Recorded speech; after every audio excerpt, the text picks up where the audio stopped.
Wow! Onion dosa. My choice is always onion dosa. Vegetable dosa. It's my choice. Podi dosa. My choice is podi dosa. Wow! Masala dosa.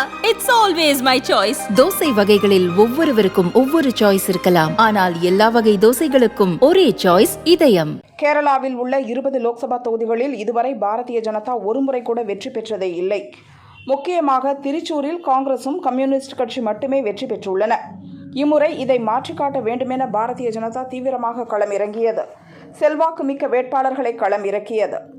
இதில் முக்கியமானவர் நடிகர் சுரேஷ் கோபி. இவர் 2019 லோக்சபா தேர்தல், 2021 சட்டசபை தேர்தலிலும் திருச்சூரில் களம் கண்டார். ஆனால் வெற்றி பெற முடியவில்லை.